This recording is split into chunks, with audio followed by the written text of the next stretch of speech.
ఏదేమైనా ములక్కాడ పచ్చి రొయ్యల కాంబినేషన్ మామూలుగా ఉండదు కదా! ఆ టేస్టే వేరు అసలు. వేడి వేడి అన్నంలో పొగలు కక్కే ఈ కర్రీ వేసుకొని తింటే ఉంటుంది.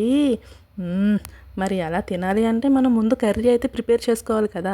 స్టవ్ మీద ఒక కడాయి పెట్టి ఆయిల్ వేసుకొని, ఆయిల్ హీట్ అయ్యాక 2 పచ్చిమిర్చి, ఉల్లిపాయ ముక్కలు వేసి, చిటికెడు పసుపు కూడా వేసి ఫ్రై చేయాలి. సన్నగా తరుక్కున్న కొత్తిమీర కొంచెం, అల్లం వెల్లుల్లి ముద్ద కొంచెం వేసి పచ్చివాసన పోయేంత వరకు ఫ్రై చేసుకోవాలి. 2 టమాటాలు పేస్ట్‌లాగా ప్యూరీలా చేసుకొని అందులో వేసేసుకోవాలి. టేస్ట్‌కి సరిపడ ఉప్పు కూడా వేసేసి ఒక 10 నిమిషాలు మూత పెట్టి బాగా మగ్గనివ్వాలి. 10 నిమిషాల తర్వాత క్లీన్ చేసి పెట్టుకున్న రొయ్యలు కూడా వేసుకొని 5 నిమిషాలు ఉడకనివ్వాలి. కట్ చేసి పెట్టుకున్న ములక్కాడ ముక్కలు కూడా వేసేసి బాగా 4 పక్కల కలిసేలాగా కలుపుకోవాలి. ఒక చిన్న గ్లాస్‌తో వాటర్ పోసేసి మూత పెట్టి బాగా కర్రీ దగ్గరికి అయ్యే వరకు ఉడికించుకోవాలి.